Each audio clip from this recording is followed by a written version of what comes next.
Buena gente de cuarto, ¿cómo están? Les comento que hoy vamos a continuar con la construcción de los héroes, que es un tópico necesario para lo que estamos viendo en cuarto año. ¿Sí?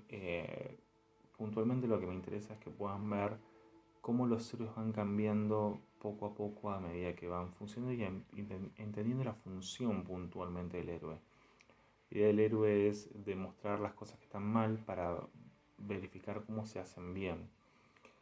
El avance de los héroes va modificando algunas instituciones o algunos rasgos característicos de las cosas que después formarán a las naciones como desde la construcción de su identidad.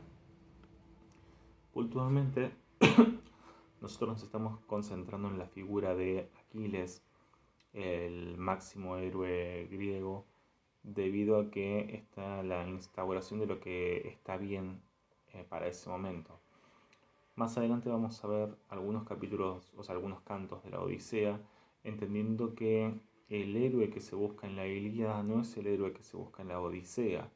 El héroe de la Ilíada es un héroe más arcaico, más aguerrido, podríamos decir, mientras que el caso de eh, la Odisea se busca un héroe más reflexivo. Si bien se supone que hay una diferencia de unos 10, 20 años entre los sucesos de la Ilíada y la Odisea y que es el mismo autor el que compuso los dos poemas, eso es una falacia o una falacia medias, como diría Calímaco de Cirene, el compilador, porque lo que se hizo fue buscar retazos de todos los mitos, de todas las, en este caso de todas las pequeñas Ilíadas que había registradas al año 200 a.C., se compiló y se fue verificando cuáles son los pasajes que se repetían de manera más populosa, podríamos decir, y de ahí se construye la Ilíada y se dice que el autor es Homero. Pero hay un pequeño detalle, entre la forma de la escritura de la Ilíada y de la Odisea pasan más de 800 años, nadie vive 800 años. Así que claramente no es el mismo autor e incluso se sospecha que en algunos círculos más cerrados, ¿no? El autor de la Odisea puede ser una mujer por la construcción de los usos verbales.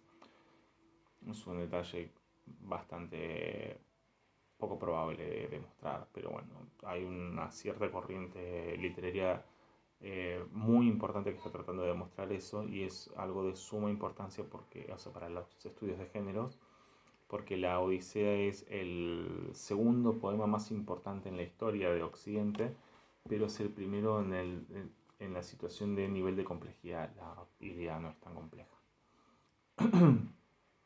Bueno, más allá de eso, en la situación de la construcción del héroe, tienen que entender algunas funciones. Yo les estoy pasando un texto de Joseph Campbell que hace un análisis de los héroes desde una perspectiva, podríamos decir, desde las funciones. Eh, nosotros estamos viendo en algunos aspectos algunas situaciones más típicas que son los tópicos literarios, como puede ser la caída del héroe en el caso de Faetón. Fíjense que a Faetón se le advierte en reiteradas oportunidades que no debe montar el carro del sol. Ella sabía que era hijo de Helios, entonces no es recomendable que trate de hacer algo que ni siquiera los demás dioses, además, más allá de Helios, pueden dominar. Phaeton dice, bueno, pero vos me prometiste que me ibas a dar cualquier cosa y bueno, quiero cabalgar el carro del sol. Bueno, la consecuencia directa es la caída de Phaeton con su muerte a través del rayo de Zeus, ¿no? El relámpago de Zeus. Ese es un tópico de la caída. En el máximo esplendor del héroe se comete los griegos dicen un efecto de hybris. Nosotros lo podríamos traducir como pecado por obstinación, o sea, porque se advierte que eso no se tiene que hacer y se cae. En el caso de Agamenón, por ejemplo, hay una situación de hybris cuando Aquiles, o sea, hay una situación bastante compleja, ¿no? Porque Aquiles le dice que en realidad si él es el que comete el error porque le van a pagar muchísimas donaciones por la mujer que tiene que devolver. Y es una situación de una plegaria, cuando un hombre, un santo, podemos decir, un sacerdote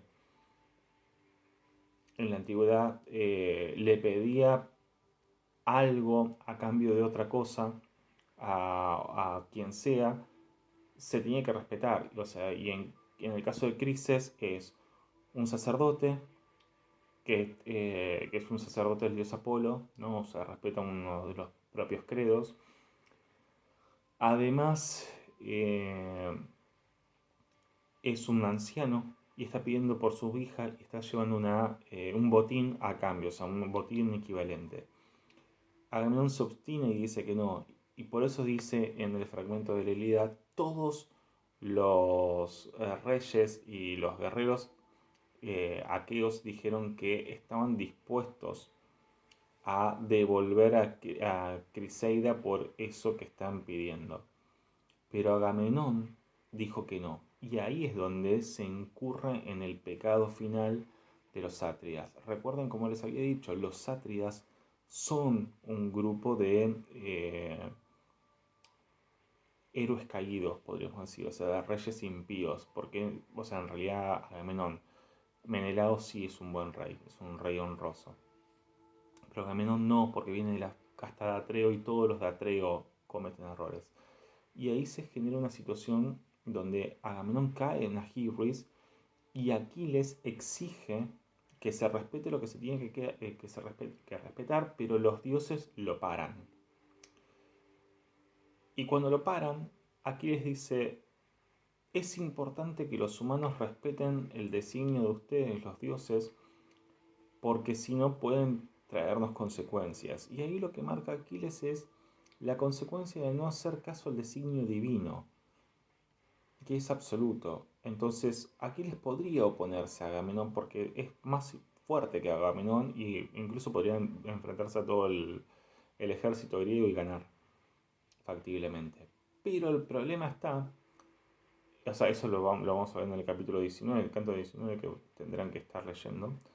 Eh, pero el problema de esa situación es que ahí Aquiles incurriría en un acto de hibris, porque él sabe que no tiene que actuar de esa manera o sea, y actuaría. Y eso sería una caída. En el máximo esplendor de su fuerza, de su juventud, de su perfección, comete un error que lo lleva a la deshonra o incluso a la muerte. Ese es el tópico de la caída. Sobre eso, habitualmente, con el tópico de la caída está asociado o el efecto final, que es la muerte. Por eso Faetón cae en el agua, tópico del traspaso, o sea, Faetón muere en el agua, que es el lugar donde tienen que suceder. Y la otra chance es que no caiga en el agua, sino que surja lo que se llama el tópico del descenso al infierno. Como cae en la deshonra, cae en toda situación y posteriormente debe hacer el camino de vuelta a su máximo esplendor. Pero primero desciende eh, a las situaciones funestas de su vida. ¿Sí? Eh, Puede ser, por ejemplo, en el caso de la Ilíada no lo tenemos porque no hay un descenso ad ínferos propiamente dicho. Más allá, sí, podríamos decir cuando Patroclo muere, que es el amigo amante protector de Aquiles. Aquiles considera que la muerte de Patroclo es un asesinato y él se siente culpable por no haberlo defendido. Entonces, debido a eso, se transforma podríamos decir, un vengador absoluto y toma las riendas a su camino y vuelve a ser en el esplendor del héroe. Pero ya no hay nada que le importa. O sea, Aquiles está, como lo verán en el canto 19, Aquiles está absolutamente decidido a morir debido a que, o sea, primero matar a todo lo que tiene, ¿no? O sea, llegar a su máximo esplendor, pero sabiendo que después del infierno, o sea, después del descenso del infierno, ella no es el mismo. Ella no es el héroe altanero imbatible. Puede ser imbatible, pero ya con un dolor tan grande que lo hace ser otra persona. él ya está abierto a la muerte porque decide encontrarse de una u otra manera con Patroclo. Pero bueno, con respecto a eso, como les decía, tenemos por lo menos dos tópicos: tópico de la caída, tópico del descenso al infierno, tópico de la iniciación, porque debido a eso hay todo un proceso interno del personaje que se reconstruye, o sea, del héroe que se reconstruye y se hace, o sea, que ya no puede ser ese héroe que era antes, ya ha perdido la inocencia, por así decirlo, y se ha transformado, no sé si en un adulto, pero sí en una persona reflexiva. Y después tendrá que, o sea, debido a ese nuevo conocimiento, deberá, o sea, tendrá las herramientas para cerrar el final con, o sea, que le estaba marcado por su destino. Estas son cosas que tienen que ir como viendo cómo se construyen. Esto mismo que parece que es viejo por la literatura griega, en realidad se presenta en todos los demás, de las demás construcciones históricas de la literatura, que llegan incluso a las funciones del cine, más allá de las obras como Harry Potter, eh, Star Wars y El Señor de los Anillos. Como veremos, también están, por ejemplo, en la trama del Conjuro y otros más. Saludos.